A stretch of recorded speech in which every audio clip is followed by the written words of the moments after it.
পোকা আছে না পোকা আছে না গাও দেখা করছে যে আচ্ছা কালকে দেখা করছে তাও গাছ উল্কায় না ভাই নদীর এলাকা নদী ভাঙন আমরা লোক ডাকাইতেরা আসি আইতের মধ্যে উদ্দূর করে গরু বাছুর নিয়ে যায় মানুষ ডাংডুং দিয়ে গরু বাছুর হাত পা বাঁধি টাইনছিয়ে গরু বাছুর নিয়ে যায় কষ্ট খালি কন না বারে কচু খাইছি না কলার গাছ খাইছি না এত কষ্ট করছি দুইটা সন্তান আছে দুইটা সন্তান নিয়ে দিন কাটাচ্ছি বাচ্চা দুটো বাচ্চা নাকি এখন সেই বাচ্চারা দেখে না দেখে তো বাচ্চারা তো দেখে কচু বাতা ভর্তা করিয়ে নুন নাই মরিচ নাই খালি ভাতা খাচ্ছি আড়া কিনছি 100 আড়া কিনছি 400 দেখে যাবেন দিয়ে খাচ্ছি এত কষ্ট করছি না স্বামী মরছে 3টা বেডি কিভাবে আছেন কামলা ভাত দেই দেখ না গরু টরু চড়াই মানুষের আদি নেই আপনি নিজে কামলা দেন আচ্ছা কামলা না দিলে তো বুদ্ধি নেই ভুট্টের কলা আছে এমন তো অবস্থায় মনে করো কলা মালা সহ একবার নদীর মধ্যে ভাঙে গেছে ভুট্টার কলার মতো কোনো উপযুক্ত হয় নাই হ্যাঁ মনে করে নাই এখন নিরুপায় হয় পাশ থেকে উপর পাশ থেকে উপর এইভাবেই পৃথিবীর মতন ভাঙনের কুল এই কুল ভাঙে উকুল ঘরে আমরা ওই কুল ভাঙে উকুলে যাই উকুল ভাঙে উকুলে যাই বাংলাদেশের উত্তর অঞ্চলে অবস্থিত কুড়িগ্রাম জেলা তার প্রাকৃতিক সৌন্দর্য ও নদী ভাঙ্গনের ইতিহাসের জন্য বিশেষভাবে পরিচিত। এই জেলার অন্তর্গত একটি গুরুত্বপূর্ণ ও ঐতিহাসিক চর হল রাঘববোয়াল চর।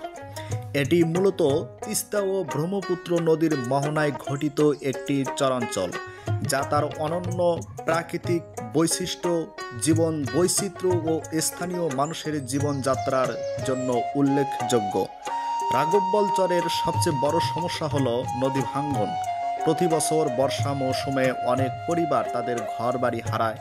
এছাড়াও চরের সঙ্গে মূল ভূখণ্ডের যোগাযোগ ব্যবস্থা দুর্বল হয়। শিক্ষা, চিকিৎসা ও নিত্য প্রয়োজনীয় জিনিসপত্র। রাঘববোয়াল চর বাংলাদেশের উত্তরাঞ্চলের একটি প্রতিচ্ছবি, যেখানে প্রকৃতি ও মানুষের সম্পর্ক এক অদ্ভুত সমন্বয়ে গড়ে উঠেছে। এই চর শুধু কুড়িগ্রামের গর্ব নয়, বরং এটি আমাদের দেশের সম্পদ। যথাযথ পরিকল্পনা ও উদ্যোগ গ্রহণের মাধ্যমে এই চরকে ঘিরে গড়ে তোলা যেতে পারে একটি উন্নত ও সমৃদ্ধ ভবিষ্যৎ।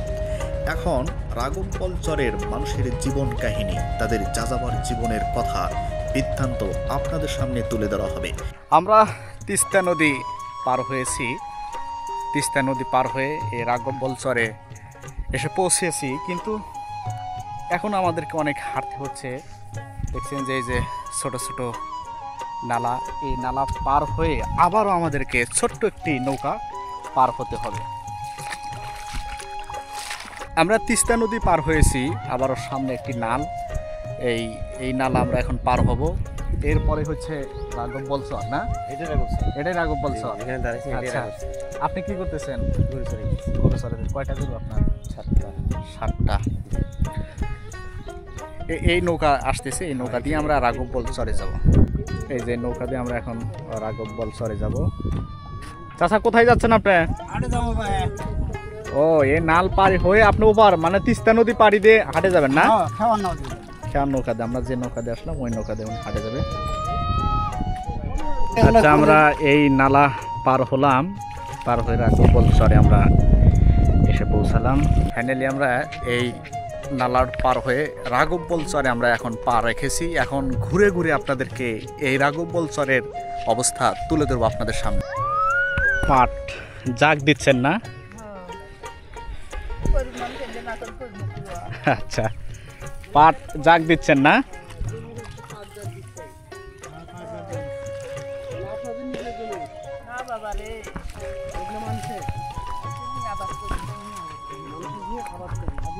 পাট জাগ দেওয়ার দৃশ্য এবং ধোয়ার দৃশ্য আপনাদেরকে দেখাই। পাট সোনালি আঁশ। আসসালামু আলাইকুম।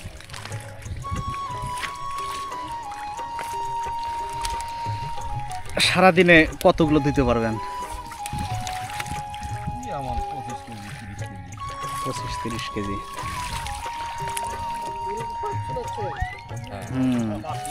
এটা পানিতে কতদিন রাখতে হয় জাগ দিয়ে? কমলা পাট তো 10-15 দিন। আচ্ছা,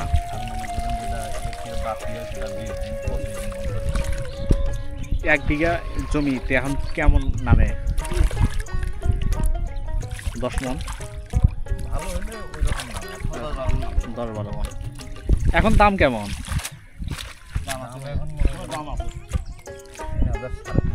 3,000, 3,500।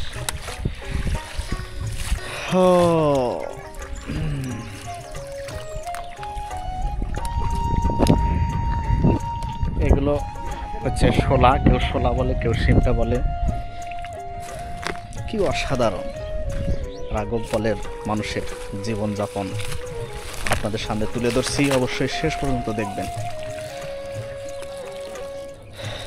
ভাই আসসালামু আলাইকুম, কখন থেকে দুধছেন পাট?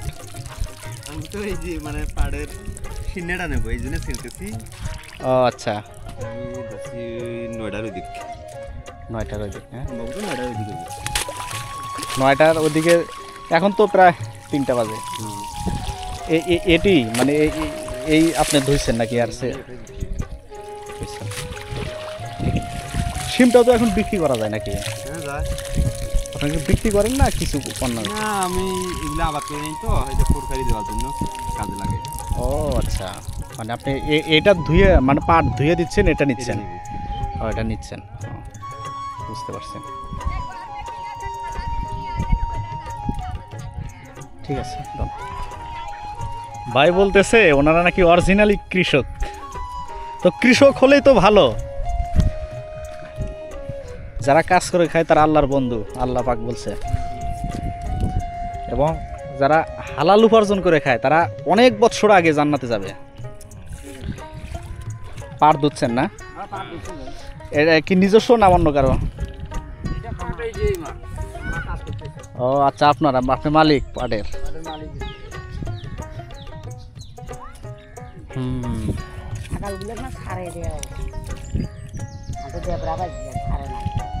সারাদিন কয়শো হাতও ধুতে পারবেন?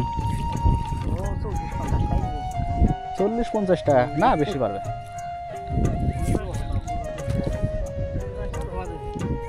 তা আপনার যেটা বোঝা, এটা তো অন্য জায়গায় মানে 4-5টা হবে, তাই না? সেই তুলনায় অনেক। একটা জিনিস এই চর খেয়াল করলাম, পাটের আবাদ বেশ সুন্দর, মানে এত সুন্দর পাটের ফলন। মানে এই চরে অধিকাংশ জায়গায় শুধু পাট আর পাট। আপনারা দেখছেন পাট না? হ্যাঁ, সুবহানাল্লাহ। ফলন কিন্তু অনেক ভালো হয়েছে। ভালো হয় নাই? অনেক আঁশগুলো অনেক মোটা মোটা। চাষি কি এখান থেকে পাটের পাতা উঠে নিচ্ছে? গরু খাবেন নাকি? আচ্ছা আচ্ছা, ছাগল রাখা। কত বিঘা জমি আপনার? জমি তো বাবু মেলা, বালু পড়ে গেছে। নদী ভাঙছে তো নাকি? হ্যাঁ, নদী ভাঙছে। অসরায় ওই মানুষের ওখানে যা আছে, অন্যের জায়গায় আছে, অন্য জায়গায় আছে। নিয়ে আসেন। এই পাট কতদিন পরে কাটতে হয়? চৈত মাসে বুনছি, বৈশাখ, আষাঢ় মাসে। তাহলে 3 মাস। 3 মাস। 3 মাসে রাখি। এটা এখন এইভাবে কতদিন রাখবেন? এই যে যেখানে রাখতেছেন 4 দিন পর আবার পাতা ঝাড়া নেই। মানে এই পাতা ঝাড়বেন 4 দিন পর? 4 দিন পর ঝাড়িয়ে তারপরে আবার পানিতে জাগ দিবেন। ওখানে কতদিন রাখতে হবে? ওখানে দেখালো 12 দিন, 13 দিন, 14 দিন থাকে। ও আচ্ছা, এবং 12-14 দিন পরে সেটা আবার ধুতে হবে? হ্যাঁ। ধোয়ার পর তো আবার 2-3 দিন শুকান লাগবে না?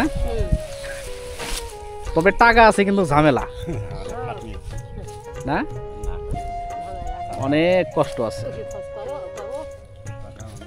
টাকা আছে কিন্তু মানে অনেক ঝামেলা আছে। এটা 3 মাস খেতে থাকবে, আবার কাটতে হবে। আগে তো দেখছি পাট কাটার সময় অনেক পোকা ছিল। পোকা আছে না? পোকা আছে না, গাও দেখা করছে যে। আচ্ছা, কালকে দেখা করছে তো গাছ উল্টে না? যাই হোক, আপনার যে এই বয়সে এত কাজ, বয়স কত আপনার? বয়স বাবু গন্ডগোলের সময় আমি 13-14 বছর বয়স গন্ডগোলের সময় ঢাকা নারায়ণগঞ্জ গন্ডগোলের আগে আমি গেছি লোকের। তাহলে তো 70 বছর হ্যাঁ তা হয়েছে। নিয়ে আসেন। আচ্ছা, এই যে পায়ে যে জুতা নাই এগুলো মানে ঢুকে পড়ে না? হ্যাঁ, এটা আবার 3 মাস রাখার পর কাটতে হবে। এই যে এখানে জাগ দিতেছে, এই জাগ এই পাড়ে যে বাসি দিছি আমি, এই যে পাড় বাসি দিছি ক্ষেতের মধ্যে দেখছেন? হ্যাঁ হ্যাঁ, ঝিকঝিকা করে দিছি, মানে পরিষ্কার করে দিছেন। পরিষ্কার করে দিছি। আবার এই পাট ঝাড়ার জন্য, এই পাতা পরিষ্কার করার জন্য এইখানে 4 দিন রাখবে, আবার পানিতে রাখতে হবে 15 থেকে 15 দিনের মতো, এবং ধুতে হবে, এবং ধোয়ার পর আবার কিন্তু সেটা শুকাতে হবে, এরপরে বাজারে, তারপরে পকেটে টাকা। কৃষকদের এইটা হচ্ছে সমস্যা হলেও যখন এত কষ্ট করার পর যখন কিছু টাকা তারা পকেটে উঠাইতে পারে, এটাই হচ্ছে তাদের আনন্দ। এই যে পাট কাটার জন্য তারা আসছে। এই যে ভাত নিয়ে আসছিলেন না চাচা? এটা তো ভাত নিয়ে আসছিল। এই যে পানি কি খাওয়া যাবে? খাই, সমস্যা কি?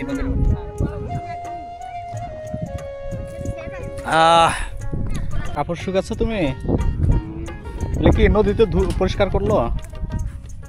আচ্ছা, তুমি না? ও, অনেকগুলো কাপড় ধুয়ে প্রাকৃতিক উপায়ে তা শুকানোর জন্য দিচ্ছে। এগুলো সব তুমি ধুইছো না? ছোট্ট মানুষ অনেকগুলো কাপড় পরিষ্কার করছে। বাচ্চা, তোমার বয়স কত?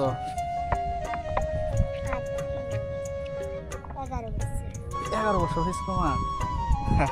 11 বছরের বাচ্চা কতগুলো কাপড় পরিষ্কার করে, আর নদীতে পরিষ্কার করছে না?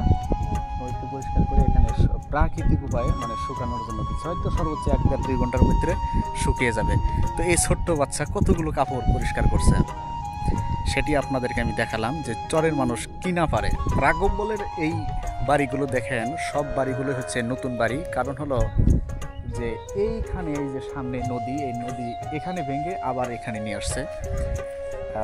তবে এই চরের, শুধু এই চরের না, আমি যদি যতগুলো চর মানে ভ্রমণ করেছি, সমস্ত চরের এই সমস্ত জায়গাগুলো ভালো লাগে। এই ওয়েটিং রুম, মানে তারা যে এই বিশেষ করে এগুলো গরু রাখার জন্য করে, কিন্তু এখানে যখন তারা বসে, মানে প্রাকৃতিক যে বাতাসটা সেটা এখানে পাওয়া যায়। এখান থেকে উঠলাম, সুন্দর জায়গা, মানে এসির মতো জায়গা। গরু কি একটাই নাকি না আরো আছে? এগুলো সব হচ্ছে নদী ভাঙ্গা বাড়ি। এদের বাসা সামনে ছিল, ওখানে এখন আমরা যাব।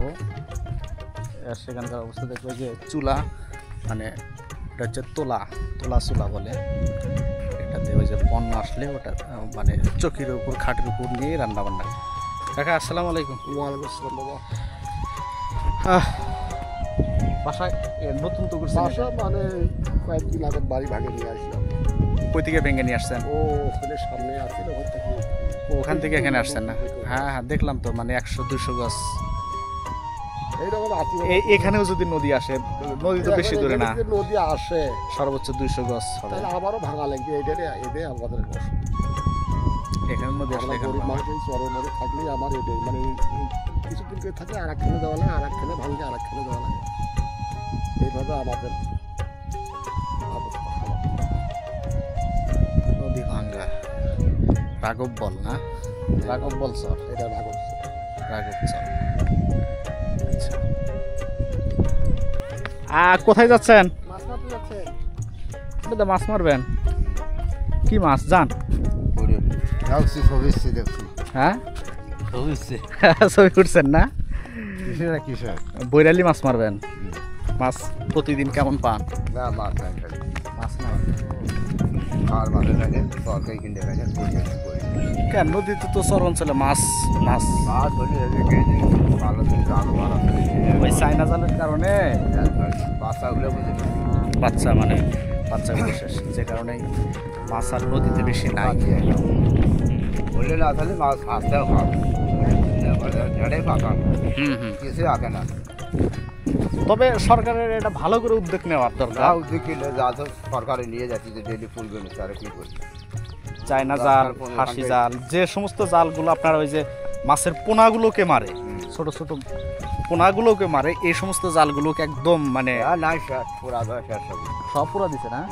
পুলিশ আসে বেরিয়েছে ও আচ্ছা, তোমরা আসে পানি দিলে যা হাসতে হয় বাড়ি আস্তে আস্তে তো। দাদি কেমন আছেন? ভালো আছেন? আজ আছি কাল নেই।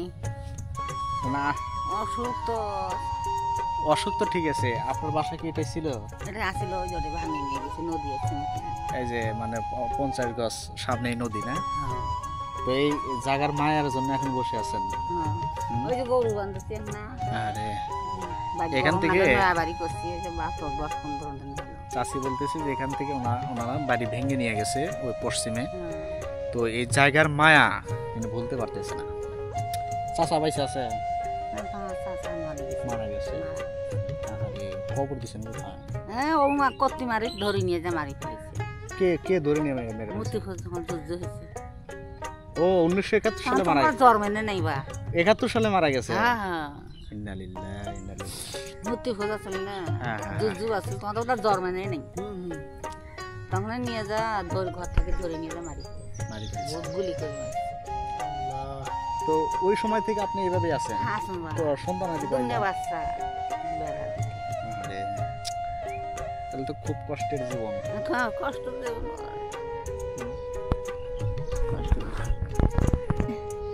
সাবান পাইনে বেড়ারা বই, বেড়া যদি ভাতাতে বইয়ে দেয় না, এদিন বউ আজকালকার বেড়া বউ। চাচা মারা যাওয়ার পর খুব কষ্ট পাইছেন তো? কষ্ট খালি কন না বারে, কচু খাইছি না, কলার গাছ খাইছি না, এত কষ্ট করছি এখনো তো এই কষ্ট করে এই কষ্ট করিয়ে বাচ্চা দিলে নিয়ে আসি। কি করবে, কি করা যাবে? হ্যাঁ বলেন। কষ্ট তো বাবা আমার, মোর কষ্টের মতন কষ্ট বাংলাদেশের কারো নাই। অসুখ হয়েছে, বেড়ারা চিকিৎসা করে হয় না, পয়সা করি নেই, বেড়ার বউ ভাত দেয় না। আচ্ছা এখানে কতবার আপনার জীবনে নদী ভাঙছেন? এরে ও অতীত বাড়ি আছে, অতীত হারিয়ানা 8-10 বছর। এখান থেকে আবার ভেঙে নিয়ে গেল। 10 বছর হলো বোধ হয়। ওই যে নদী আছে সামনে, হাইটা স্পিড। কাকা তো 71 সালে মারা গেছে। আপনি এই সন্তানগুলো কিভাবে মানুষ করলেন? দুইটা সন্তান নিয়ে দিন কাটাচ্ছে। কই নাই বলা আর একখান যাই বলে, এক ফুলোর যে বাস 70 ফুলোর সেই বাস। চেংড়ি মানুষ আর গাঁদা চেংড়ি দিতে বেড়া হয় বিদ্যুৎ হচ্ছে। সেই পর্যন্ত আসি না, কাম কাজ করি, খাচ্ছি, বাড়া বানছি মানুষের বাড়ি মানুষের বাড়ি। আহারে বাচ্চা দুটো বাচ্চা না গেলে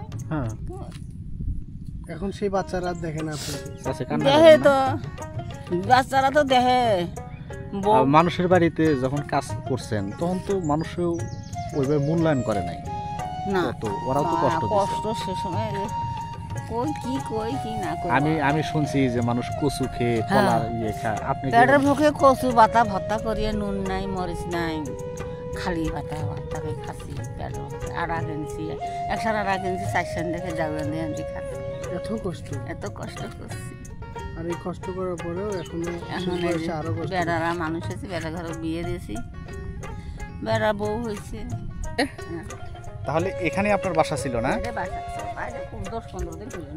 10-15 দিন হলো ভাঙছে না? এত ভাঙ্গা খারাপ লাগে না? খারাপ লাগে না বা পয়সা গরিব দরকার না। হ্যাঁ, একটা ঘর বাড়ি ভাঙলে তো অনেক টাকার প্রয়োজন হয়। হ্যাঁ, এখানেই উড়ানাতির ঘর আছে। আরে জীবন। চাচি কেমন আছেন? আপনার বাসা কোনটা ছিল? আমার বাড়ি নেই বারে, মোর ঘর দুয়ার নেই। আরে বেড়ার ঘরে বাড়ি, এখানে তো বাড়ি ছিল। হ্যাঁ, বেড়ারা আছে নেওয়া থেকে এখানে ভাঙ্গার কারণে ওখানে নিয়ে গেছে। কি দাদি আপনি দোয়া করবেন। হ্যাঁ, মাথায় হাত দেন, দোয়া করবেন। চাচি চাচি হাত দেন, দোয়া করবেন, হ্যাঁ দোয়া করবেন। আর হ্যাঁ, আপনার কষ্টের কথা শুনে আমারই খুব খারাপ লাগলো। আমি এখন একটু দেখবো যে আপনাদের যে এইখানে যে নদীটা আসতেছে সেই নদীতে এখন গিয়ে দেখবো যে নদীর অবস্থা কি। দেখি, আপনারা ভালো থাকেন। হ্যাঁ ভাই, আপনার বাসা কোনটা ছিল? এটাই বাসা এখন ছিল, কিন্তু এখন 1 মাস আগে আর কি এখান থেকে মানে সরে নিয়ে গেছি। এটাই তো নদী না? এই যে নদী কতবার ভাঙছেন আপনার জীবনে? নিয়ে যাবো তো আমার জীবনে, আমার যতটুকু বয়স না হলে তো 4 থেকে 5টা ভাঙা দিছি আর কি। আচ্ছা, আমার বয়সে আমি সেটা তো আমার জন্মের আগ থেকে আমার দাদির জীবনে 10 বার, আপনার জীবনে 5-6 বার। এক একটা বাড়ি ভাঙতে তো অনেক টাকার প্রয়োজন হয়। তো অবশ্যই টাকা পয়সার দরকার, যেমন অনেক কিছু টানতে হয়, আবার নতুন করে জড়াইতে হয়। মনে করেন যে বাড়ি করি এখানে, আমি মনে করি যে বাড়ি করার আজকে প্রায় 14-15 বছর 16 বছর হইবে আর কি এই জায়গায়। বাড়ি করার পর থেকে এই বাড়িটা কত সুন্দর করে সাজাচ্ছি, গাছ টাছ এটা সেটা করছি, আমের গাছ লাগাচ্ছি, কেবল মনে করে আম খাওয়ার উপযোগী হয়েছে, এর মধ্যে আবার বাড়ি ভাঙা নাই। ফির এমন জায়গায় বাড়ি করছি ওখানে কোনো গাছ গাছলা কোনো কিছু নাই, কত মানে যদি দেখা গেল যে গাছ টাছ নাগামো খাওয়ার মতো কেবল উপযুক্ত হইবে, ফির দেখা যায় ব্রহ্মপুত্র তো আরো কাছেই, আবার নদী আসলো। নদী এখন কি হবে পরবর্তীতে ভাই এখন বলা ছাড়া কেউ। আচ্ছা, ভাইদের হচ্ছে মেন সমস্যা হলো মানে এনাদের পিছনে যে নদীটা ওটা হচ্ছে তিস্তা, আর সামনেই নদীটা হচ্ছে ব্রহ্মপুত্র। এই তিস্তার ব্রহ্মপুত্র নদীর দূরত্ব সর্বোচ্চ হাফ কিলো। মানে এটা হচ্ছে ব্রহ্মপুত্র আর এটা হচ্ছে তিস্তা, এর মাঝখানে হচ্ছে মানে হাফ কিলো দূরত্ব। এই হাফ কিলোর মাঝখানে ভাইরা মানে বসবাস করে। এখান থেকে ভেঙে ওখানে, ওখান থেকে ভেঙে ওখানে, মানে একটা গাছ লাগাইলে আবার নদী আসে, আবার তাদেরকে ভাঙতে হয়। ভাঙা গড়ার খেলা চলছে এখানে। রাঘব বল, এই সরি গত বছরে আমি একটা ভুট্টের প্রজেক্ট লাগাইছিলাম আর কি, মানে 1 একর জমি। হ্যাঁ, মানে ভুট্টের কলা আছে এমন তো অবস্থায় মনে করো কলা মালা সহ একবার নদীর মধ্যে ভাঙে গেছে। ভুট্টার কলার মতো কোনো উপযুক্ত হয় নাই, হ্যাঁ মনে করেন এই অবস্থা। তারপরও এখান থেকে যে বাড়ি দিয়ে ভাঙিয়ে কাইমত নিয়ে যাবো, ভালো একটা জায়গা দেখি যে বাড়ি করবো, সে তো সামর্থ্য নাই, বুদ্ধি নাই, এখন নিরুপায় হয়, পাশ থেকে উপর পাশ থেকে উপর, এইভাবেই অঞ্চলের আমাদের মানুষের জীবনটাই এরকম ভাই। পৃথিবীর মতন ভাঙনের কুল, এই কুল ভাঙে উকুল ঘরে, আমরা ওই কুল ভাঙে উকুলে যাই, উকুল ভাঙে উকুলে যাই। যাই হোক, মানে আল্লাহ পাক তারপরে সুস্থ রাখছে, এটাই কিন্তু বড় নিয়ামত। চরে মানুষের মানুষ সুস্থ থাকতে পারে, ভালো পরিশ্রম করে, মানে ন্যাচারাল খাবারটা খায় না করলে ভাত করবে। ভাই তো আপনি মনে মাছ মারতে গেছিলেন না? মাছ নেই, নদীতে মাছ নেই। নদীতে মাছ না থাকার কারণে যে চায়না জাল অতিরিক্ত, চায়না জালে তো মাছ শেষ করে দিচ্ছে। চায়না জাল অতিরিক্ত হওয়ার কারণে ওই যে মাছগুলো ডিম দিবে ওই মাছগুলো চায়না জালে আটকে। চায়না জাল তো মনে করে মাছের শত্রু, মানে এরা আসার পথে মাছ অনেক কমে গেছে নদীর। তার পাশে মনে করেন আরেকটা জিনিস বের হয়েছে, সেটা হচ্ছে যে এই যে নদী শুকানোর পরে পুকুর বা কিছু কোলা, যেটা কই আমরা কোলা, এই কোলার মধ্যে মনে করেন যে একটা মানে শ্রেণীর লোক আছে, চুরি করে রাত্রে মনে করেন বীজ দেয়। সব থেকে বড় শত্রু হচ্ছে এরা। আমাদের এলাকার মধ্যেও কয়েকটা আছে আর কি, মানে বীজ দেয়, মানে ওই ইয়ারটা মাছ সবগুলো মেরে ফেলে। মাছ তো মারক সেটা বড় কথা না, মাছ তো যেটা উপযুক্ত বড় বড় মাছ সেটা মারি নিয়ে যায়। যেটা ও বীজ দিছে ছোট ছোট পোনা থেকে শুরু করি, যেটা মনে করো যে আবার বন্যা আসবে, পোনাগুলো নদী থেকে নদীর মধ্যে চলে যাবে, যা ফির আবার বংশ বিস্তার করবে, মানে সেই সুযোগটাও হারে। ব্যাঙের পোনা পর্যন্ত ওরা মারি ফেলায় না, পুকুরে প্রাণী যা আছে সব মারা যাবে। এটা চায়নার থেকে মানে বড় শত্রু হচ্ছে ওই বীজ দেওয়া গুলো, ট্যাবলেট ব্যবহার করে, গ্যাস ট্যাবলেট। মানে এই জন্য মাছ নাই, নদী তার মাছ নেই। আমি মনে করি 4 দিন থেকে খালি ঘুরতে আসি, যাতে খাওয়ার মাছ মারবে না, আশা করি আসি, নদী যাই ঘুরে আসি। আচ্ছা, এই 1-1.5 ঘন্টা খেয়ে আসলাম, মনে করি একটা মাছ এই রোদের মধ্যে। আর কোথায় ভালো গরু আছে আপনার? কয়টা গরু? আমার এটা আমার ছোট ভাই গরু। আচ্ছা, আমার এখন আছে। এটা তো ব্রহ্মপুত্র নদী না ভাই? আচ্ছা, এই যে ভেঙ্গে একদম বাড়িগুলোর কাছে গেছে, এই ভাঙ্গার ভয়ে তো বাড়ি টান দিচ্ছেন নাকি? এটা যখন বন্যা আসে তখন কেমন ভাঙে? বন্যা আসলে তো ভাঙে, মানে পুরো বন্যা যখন আসে না ওই সময় ভাঙে। ওই সময় ভাঙে না? এখন আবার এই বছর ভাঙে নাই, কিন্তু গত বছর তো কাম সারছে এবারে আরাম গ্রামে তুলে দিচ্ছে, 300-400 বাড়ি একবারে উড়ে দিচ্ছে। এই এই এই এই নদী এই নদী আল্লাহ, 300-400 বাড়ি একদম শেষ। তো এ বন্যা ছাড়া কি পানি কি একদম শুকিয়ে যায় এটা? হ্যাঁ, পানি আবার শুকায়। বন্যা যখন যাবে না, মানে কার্তিক মাস, শ্রাবণ, ভাদ্র, হ্যাঁ হ্যাঁ, ভাদ্র আশ্বিন কার্তিক মাসে পানি থাকে না, থাকে না, কিন্তু যখন বন্যা হয় তখন আবার ভাঙে। ভাঙে। আচ্ছা, আসেন। ভাইয়ের জীবনের গল্প শুনলাম যে এই সর্বনাশা ব্রহ্মপুত্র নদী তার মানে বসত বাড়ি ভেঙে দিয়েছে। ওনার জীবনে 4-5 বার নদী ভাঙনের শিকার হয়েছে উনি, 4-5 বার না?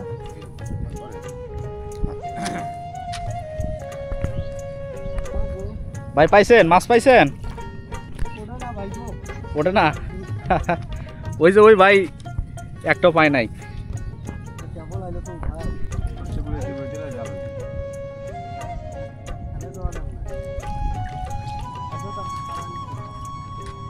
এই এরকম ভাবে করতে করতে হবে এক সময় নাই। আচ্ছা, করা লাগে ওটা আরো বিরাট কষ্ট। এই যে গরু বাছুর মনে করে কষ্ট করিয়ে পালবেন আসি, হাতের মধ্যে আসি ডাহাতি করে নিয়ে যায়। আল্লাহ, কি বলে, এর ধরনের কষ্ট আর পৃথিবীতে নাই। ডাকাত আসে, ডাকাত আসে।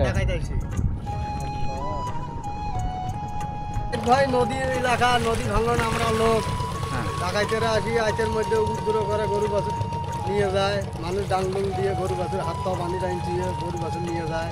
আপনারা গ্রামের সবাই একত্রিত হয়ে ডাকাতকে পিটবেন? ডাকাতরে মনে করো ধরছিলাম মাঝতে, পরে আবার নিয়ে যায়, ফির আবার এই যে সরকার ছাড়ি দেয়, আবার ছেড়ে দেয়। সমস্যা তো এখানেই, সমস্যা ওরা সর্বোচ্চ 1-2 মাস জেলে। যদি একটা দিল মারি, ওরা তো আবার মনে করো 1000 লোক নিয়ে আসি, আমাদের অবস্থা খারাপ করবে। নদী ভাঙনের লোকের তো কোনো, একদিকে নদী ভাঙন, আরেকদিকে বেরো ডাকাইতের অত্যাচার। সব দিক দিয়েই তারা মানে অত্যাচারের শিকার। আপনার জীবনে কতবার নদী ভাঙন শিকার হয়েছেন? আমাদের জীবনে নদী ভাঙন 4 বার হইল। 4 বার না? আপনাদের বাড়ির পিছনেও নদী, সামনে নদী, এটা হলো মনে করো তিস্তা, ব্রহ্মপুত্র, চতুর্পাশে নদী। আমরা মনে করো মাছ সীমানায়, হ্যাঁ একদম মাঝখানে। এবং এই নদী আর ওই নদী যেভাবে মনে করো মাছ সীমানা পড়িয়েছে, এখানে তো জীবনের কোনো নিরাপত্তা নাই।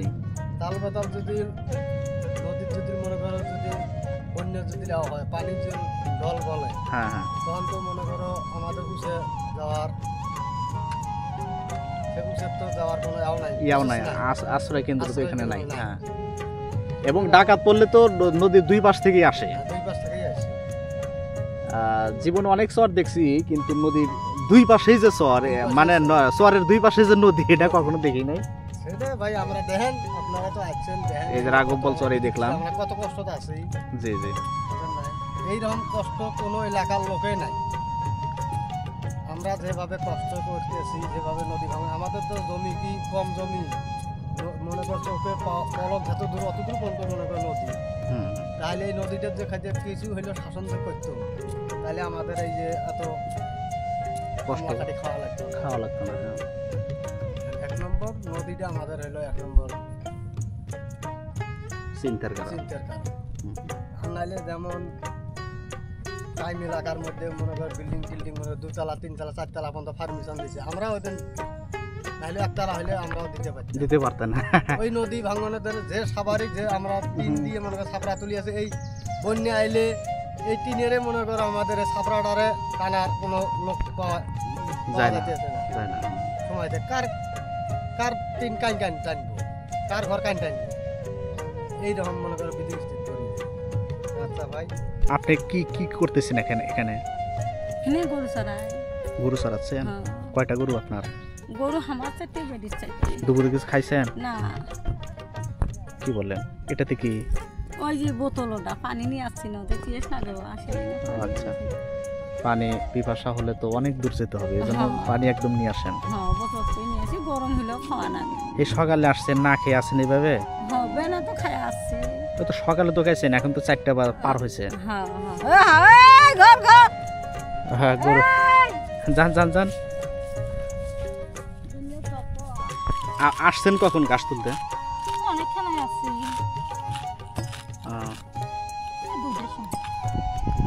গরুর জন্য ঘাস উঠাচ্ছেন?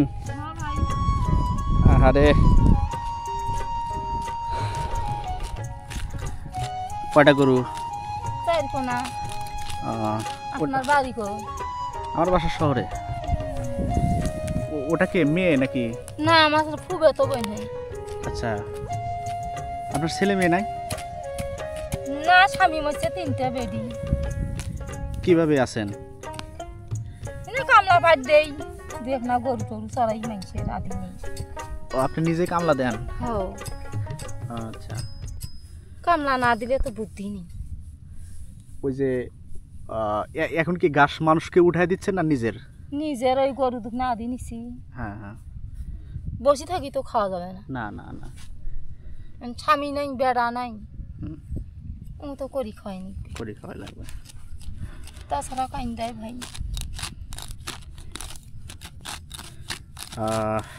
আপনি তো খুব এক্সপার্ট, মানে আপনার পারদর্শী খুব। ঘাস তুলতেছেন কি ময়না? হ্যাঁ রুকসানা, পড়াশোনা করো তুমি? হ্যাঁ কোন ক্লাসে? ক্লাস 2। আচ্ছা, বয়স কত তোমার? বয়স এলাও জানে না।